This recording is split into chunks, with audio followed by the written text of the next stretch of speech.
welcome in JS Minds Talks. Today we're gonna talk with Patryk. He's Fullstack JavaScript freelancer with about 7 years of experience. He's also a UX UI designer and a lecturer. Hi Patryk, how are you? Hey, I'm good, thanks. I'm really happy to join the talks and share my experiences. Yeah, that's great. You decided to share your experience because we want to, spread the knowledge across the world for all the freelancers and for the people that, consider being a freelancers. So you mentioned that in our previous talk, you mentioned you have about 7 years of experience. I'm really curious, what made you, what drives you to decide, why you decided to become a freelancer? It was sort of an accident or luck, you can say. I like 8 years ago, I thought that doing front-end development is more like a hobby, and nobody will pay you for doing front-end development. Mm-hmm. But my friend, she went to the Silicon Valley, and I wanted to travel, there also. And she knew about that, and she knew that I was playing with HTML and CSS and a little bit of WordPress. Mm-hmm. And one of the companies, actually it was the Embassy of Poland, focused on the trade and investments.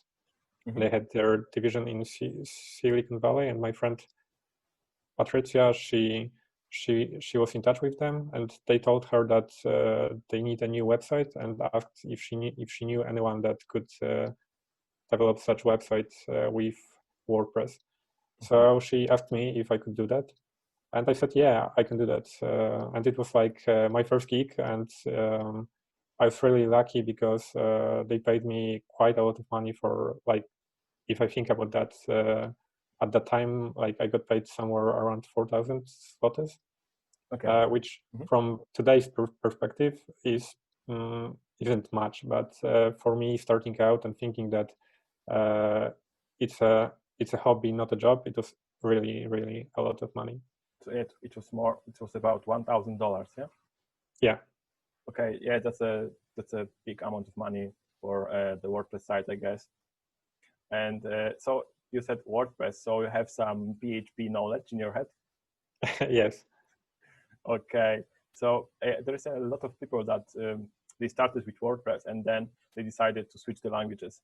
And the same thing happened to you. How does it happen? You decided to, leave the PHP and WordPress behind you and focus on the JavaScript. Mm-hmm. I was developing with WordPress, I think, for 4 years, I think. But then I kind of got bored with the WordPress sites because usually I would work on a project depending on the scale. Sometimes those were like a week-long projects, sometimes a little bit longer projects, like 2 or 3 months. Mm-hmm. But after delivering the project, I would never have a chance to continue working on this project because those were like closed-ended projects that clients wanted to be developed once and not be extended. Okay, so you prefer to have something that you can be responsible for maintenance and long-term relation. Yeah, and I wanted to build bigger projects, and it was the time when the front end, those modern front end frameworks started to emerge, like Vue.js, React, and Angular, and I started learning Vue.js, and I loved it.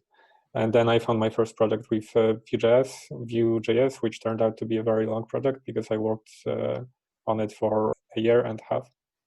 Oh, that's a really long contract for the freelancer. So yeah, so no more HTML generated by PHP. Yeah. Yeah, I laugh about it, but But honestly, my journey is quite similar to yours. I started as a WordPress backend developer. So yeah, honestly, I wasn't responsible for the front end, but I was responsible for creation of the plugins that connect all kinds of integrations between the Google APIs, some booking systems, and the WordPress. And I also have something like, okay, these projects are quite small for me. And if they are not small, there is thousands of the plugins that I don't understand, and I want to, simplify. Exactly. And then we had department of the JavaScript in our software house. So they said, yeah, there is some quite nice library called React. You can try it. And when I started to learn about the separation between view layer and the backend layer, I said, yeah, I'm home now. Yeah, it was quite interesting for me. But yeah, as you mentioned, you started with Vue, and currently have you learned the React, or Vue is your main front-end library? Yes, I also learned React and React Native. I had some projects with both of those technologies. But to be honest, I prefer Vue.js because it's so simple and so beautiful, I would say. And I think it's really easy to learn. And even if you are a front-end developer who did only HTML and CSS and maybe some simple JavaScript, it's really easy to get into Vue.js. While I think React is more for those, it's easier to learn for the backend developers, maybe. Yeah, I feel the same. But how does it happen after the WordPress? You just jump into the project with the Vue. I'm quite sure, because I feel that when someone try to hire a freelancer, they expect high level of skill in that technology. So how does it happen? You just simply jumped from the WordPress to the first big project in Vue. Okay, so I was developing the WordPress projects. I was developing mostly for the clients from Poland, and then I decided that I would like to work on some international projects for the clients from United States or maybe United Kingdom or some like those high-paying countries. And I decided that I would like to learn Vue.js so I can abandon WordPress and work on these modern single-page applications, because that sounded cool and interesting to me. And I started learning Vue.js on, I think, Udemy. I found a course run by, I don't remember the name of the guy, but it was really great. It showed all the patterns. It explained both Vue.js and Vuex, doing synchronous tasks and API calls and stuff like that. And in the meantime, I also decided to join TopTal, which is a platform that connects clients with the developers, and they claim to hire only the top 3% of developers. So I thought it would be a great challenge to me, and I would be able to see if I'm as good as I think I am. And it turned out that I got into the TopTal network, and shortly after that, I found my first project with Vue.js. So you had some kind of verification for your Vue skills in the TopTal? Yeah, kinda. One of the steps of the hiring process at TopTal is building a project that takes around a week or two to build. And I used Vue.js to build this project. So they somehow marked that I used Vue.js, and when the client was looking for a Vue.js developer, they matched me with them. Okay, so yeah, it's quite impressive because you learned all this stuff on your own, and yeah, you had the PHP background, so there was not a lot of JavaScript, honestly, except the jQuery. Yeah. Yeah, indeed. And yeah, that's quite impressive. So there was your first client, and I guess first clients, new technology, there should be some things that went wrong, and there should be some things that went really good. So maybe let's start with something that went wrong at the beginning. Do you remember some experience with your first product with new technology? Actually, I think everything went quite smoothly, because it wasn't like that I jumped into Vue.js without any JavaScript knowledge. Actually, like way before, I decided that I would like to stop using jQuery, because I already knew that importing jQuery into the project usually takes a lot of kilobytes of the transfer. And usually you can do all these stuff easily with a few lines of JavaScript code. So at first I started doing like pure JavaScript projects or using only JavaScript without any jQuery in my WordPress projects. And only then I started learning learning Vue.js. And actually, the course that I mentioned before was so well organized, and I already built one project for the TopTal hiring process. Okay. So I kind of had experience with that, if you can say so. And when I was joining the project at TopTal, the one with the client that hired me, it was already under development for half a year, I think. So the code base already existed, and I could learn from the code base also. Okay, or the rules, how to expand, how to build new features. Yeah. It's always easier to learn new technology when you have some code base and you only need to expand the functionalities, build new features. Yes, and I think also the client really helped, because we had the client was a technical person. He was an ex-Googler engineer, actually. So at first they gave me a really small task. I think I was implementing a tooltip component. So I had the time to learn, to adapt to the already big code base, and to like integrate with all the team. Nice. And okay, so your first project was quite long. After this first product, you took some break to rest, or you just directly jumped to another one? Yeah, I took some time to rest. I don't remember how much time. I think maybe 2 months. But I also started learning in the meantime React and React Native and some Node.js and Express. And I think after 2 months, I got a really small project to refactor some code on the Google Firebase with Node.js and Express, and do some mailing, I think, mail sending, if I recall it correctly. Okay, so first PHP and WordPress, then directly jump to the Vue, and then 2 months of, let's call it break, but honestly, you just started to learn new things. And after 2 months, you decided to jump and take another project with Node.js. Yes. So practically, progress is your lifestyle. Yeah, yes, I really like to learn new things, and and how many hours per day do you spend on learning? I don't think it's linear. Usually it's like there are like periods that I don't learn new stuff, I guess, and there are periods that I like immerse totally and can spend like 10 or 12 or 14 hours just learning and trying new stuff. Okay, so it's not like the habit, it's more like the accumulation of energy, and then spend everything on learning something that really drives you.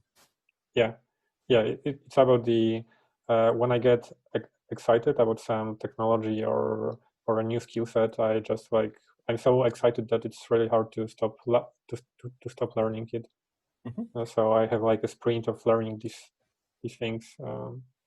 Okay, and do you have sometimes that feeling that, okay, maybe it might be quite difficult, and in this period of year, to find some product, or it's like you are really peaceful during the break, like you have 2 months break and you're really peaceful, and okay, after these 2 months I will just start searching for job, or you start break and during the break you keep searching the job that you can start after the break?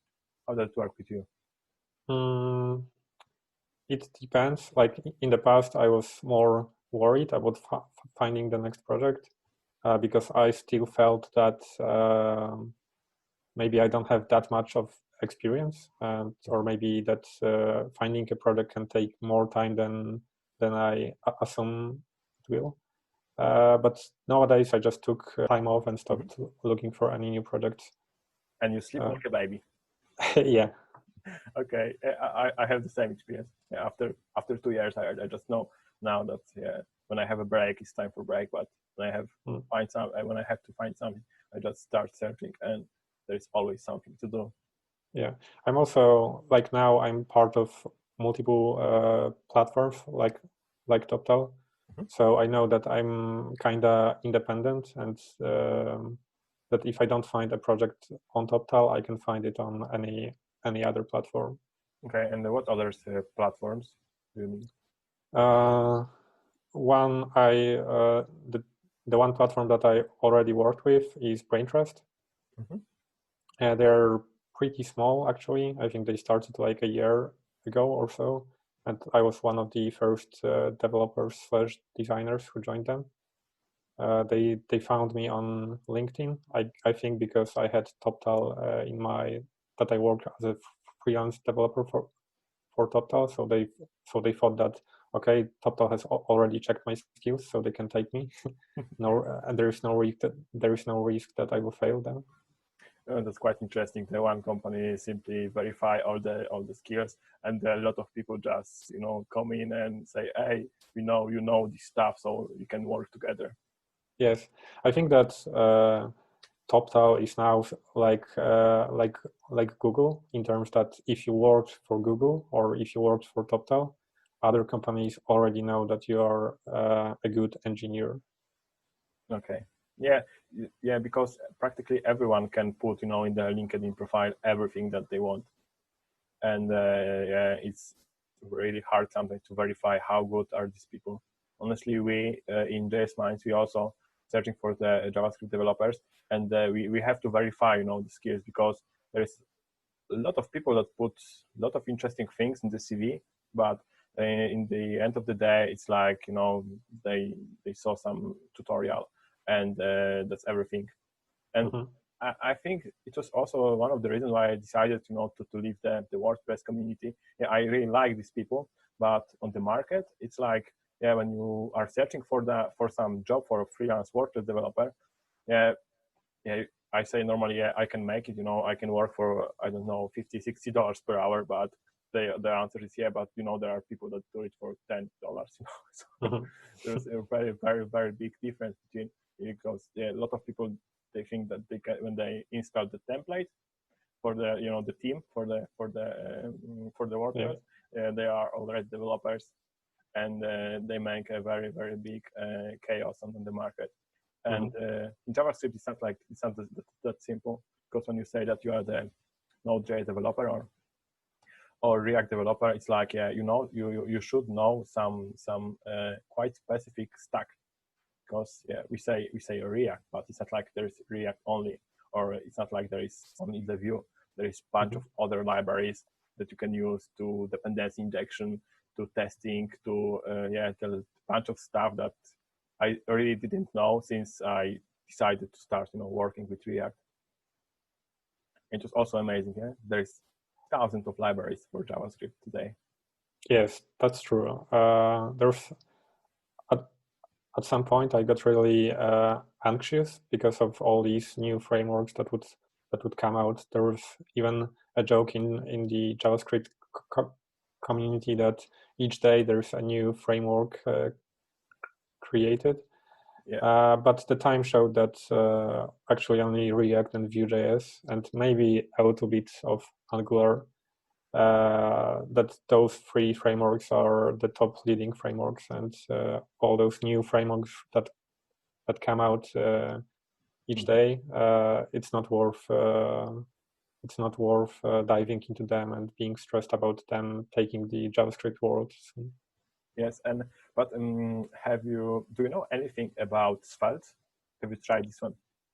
I looked into that, but I haven't. I didn't write any code with it.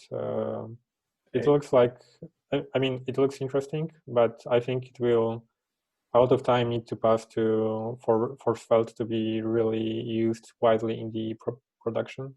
Like the companies need to get ready for it and start using it, and changing the tech stack when you are already developing the project is really, really hard and expensive. Yeah, it's almost impossible, honestly. Yeah. Yes, and also there's another issue that the companies usually want to use the technologies where it's easy to find the talent that has the skills has experience with those technologies. So it's let's say easy to find React developers or Vue.js developers, because a lot of people learn them and use them in the production. while with Svelte, I think like most people maybe just played with some simple demo with Svelte. Yes, indeed. I tried I tried to code this because they have something like they have really good tutorial, interactive tutorial on the website, and the idea is quite interesting for me. But as you mentioned, it's not like the people just decide to work with this framework. I really appreciate that this framework. It's like a disappearing framework, I guess, because why it's been while you build the production version, it simply disappears and only the JavaScript is in the exit file. So yeah, it's quite interesting idea, but as you said, it's not so easy to implement this in the product in the current product stack. Okay, so you have about 7 years experience. Was there a moment when you've been considering take a full-time job in the software house or some bigger company to simply have 8 hours of work per day and then close the computer and go home? There were times when I considered that, maybe not for the reasons that you mentioned, more like I would like to see how a bigger organization works and how developers that work in-house actually, how they are productive and how their workflow looks. But to be honest, like I'm earning like no company in Poland would be able to pay me as much as I earn as a freelancer, and in the same time give me as much freedom as I have as a freelancer.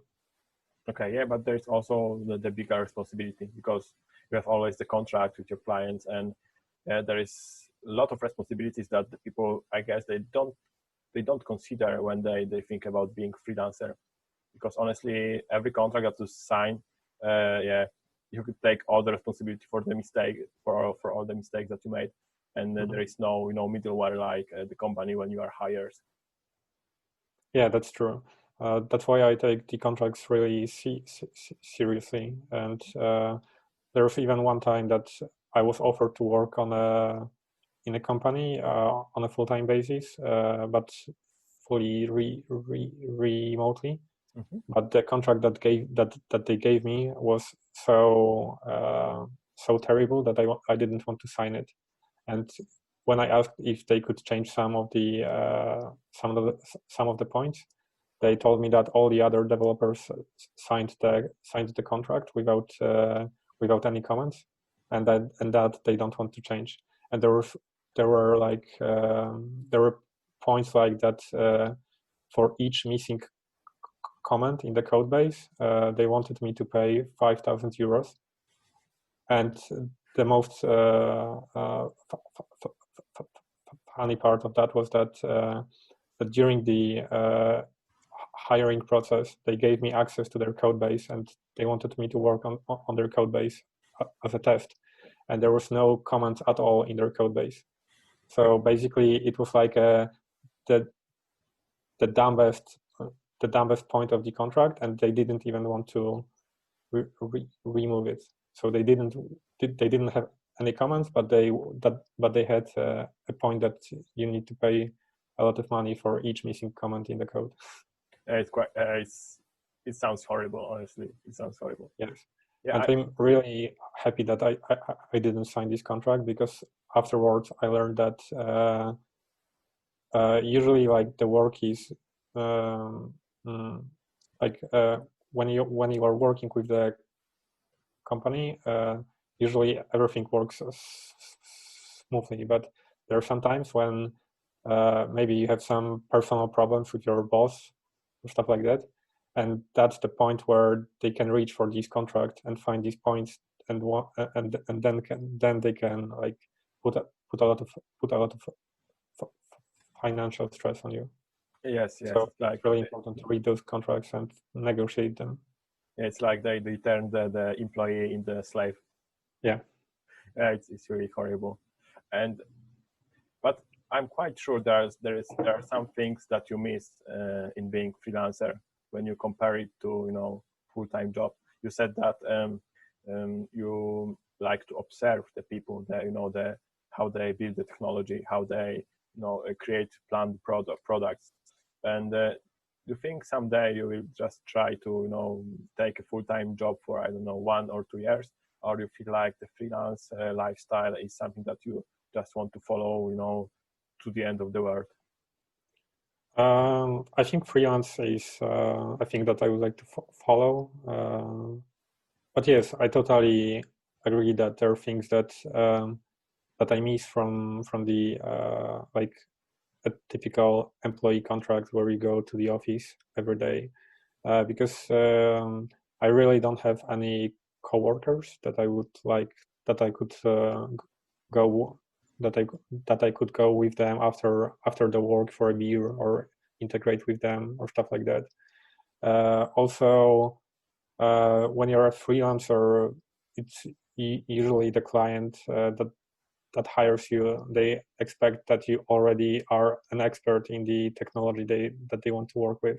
Mm-hmm. While I think that when you're hired by a company, they think about you in a long-term perspective. So they think that they can teach you a lot of stuff, and that you will grow as a developer. So you don't need to be a master or an expert in these in the specific stack that they are using at this moment. Okay, yeah, that's true. I feel the same because now I currently I work with the software house, and I decided to work with one client and in a long-term relation, because I just wanted to have some place to grow, to learn the lot of things from the senior developers, because normally I just jump to the project for 2 or 3 months and then jump out, and after that it's like there was not a lot of connections, and maybe the client came back after a while to do something else, but it was the totally different team. No, all the people were totally new for me. Mm-hmm. And it's please. Yeah, but do you think it's I want to jump to another topic, because I want to ask you, do you think it's quite possible to be a junior freelance developer? I think yes, because I started as a junior freelance developer. I never worked in the office or never was a full-time employee. I always was a freelancer. Mm-hmm. I'm not sure if that's the best approach, because I think that it's a good idea to maybe start at the company and learn from the company, because I was kind of like a child in the fog, that I didn't know what to learn, how to learn, and I didn't have any mentor who would show me what I can improve. So I think that like those my first 3 or 4 years when I worked as a WordPress developer, if I would be working at the software house, I would learn way faster, because I felt like I was staying at the same place for a long time and didn't really learn much. Okay, so what was the biggest blocker for you? The lack of expert around, or I don't know? Yeah, the lack of expert and the lack of knowledge that some things can be built in a different way, or that there is some, I don't know, framework or tool that can help me with building stuff. So, for example, if you worked with WordPress, then you probably know the Advanced Custom Fields plugin. And the first few WordPress projects that I worked on, I never used those Advanced Custom Fields plugin, because I didn't know that it existed. And afterwards, when I discovered it, I was so amazed and felt that doing the development now is so much easier. Yeah. Honestly, I had the same. Like I made a few projects, and then my friend said, there's this amazing plugin. I tried this once. Oh, it's not so good. But after a while in the evening, I just checked documentation. I said, oh my God, all my problems just disappeared. Yes, exactly. Yeah, I had the same. Yeah, but it's amazing that you said it's quite possible to become a junior freelancer, because there is a lot of people that that yeah, they decided to to be a programmers, to have more freedom, and I guess yeah, it's not easy way as you said, but it's quite it's quite helpful for them to acknowledge that it's possible, because they shouldn't be afraid. I guess it's not so easy, and it won't be. It's like freelancing. It's never easy. You need to train your demons and know that when there is no client for a month or two at the beginning, it's not like it's end of the world. Mm-hmm. Yes, and you need to learn how to manage your time, how to speak with the clients.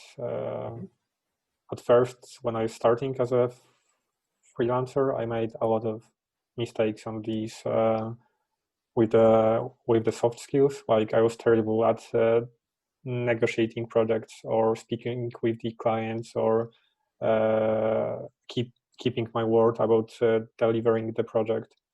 I was like this guy that would say that the deadline for the project was today, and then I would turn off my phone for a week and not answer any emails and calls. And then after a week, I would write an email that, oh, I'm sorry that I didn't deliver the project. I need some extra time to do it. After a week, after deadline. Yeah, after a week after a deadline. And now I understand that delays can happen, and it's nothing. It isn't as terrible as I thought. But the key thing is that you need to be honest with your communication. So if you tell the client, let's say a week earlier or a month earlier, that you might have problems with delivering the project on the deadline, most of the times the client will say, okay, that's not a big of a trouble. We can extend the deadline. Just tell me how much more time do you need. Yeah, and do you have some experience? How do you resolve the problem with the estimation? Because there are clients, they sometimes order some features, and when there is deadline around, you just communicate and you just say that you need more time because of, I don't know, changes the client decided to make during the development. And how do you talk with your client to explain that this delay is honestly the client's fault?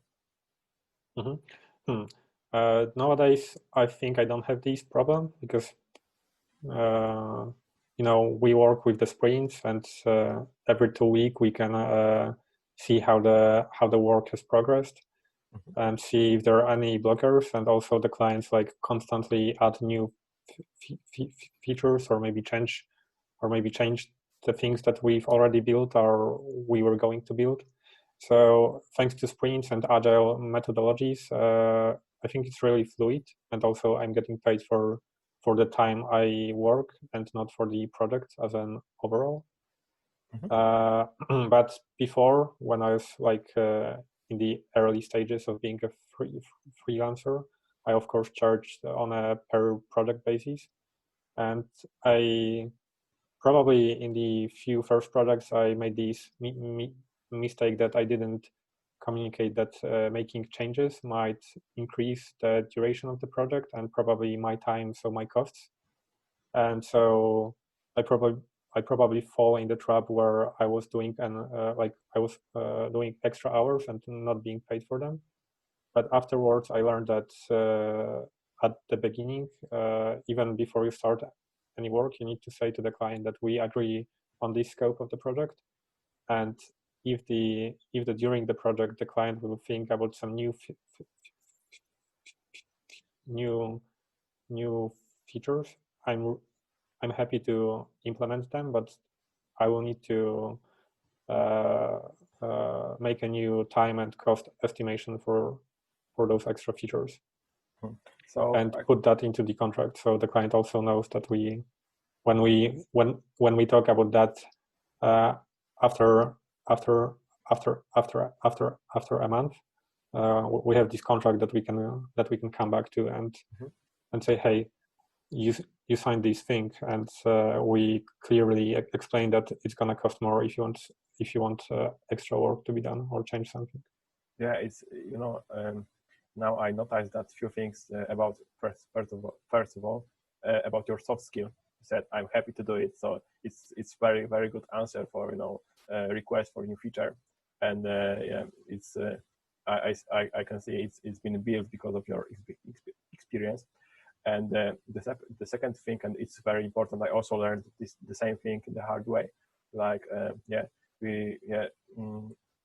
it's amazing that you always inform your client about possible re-estimation, but the clients sometimes try to avoid this, but they say, oh, it will be some simple change that you need to do, and at the end of the day you spend your weekend, your free time with the project to make something that in the end of the day won't be so useful for a client. It was like some dream and nothing more. Okay, Patryk, it's like we talk about it's amazing to have this conversation for you. I'm really glad we decided to make it.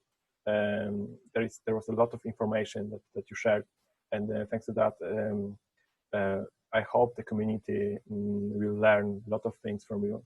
And also, it was really amazing for me is that you acknowledge that it's possible to be a junior freelance developer, and I'm really happy about that, because honestly, in JS Minds, we want to encourage people, to jump to become a freelancers. Not only the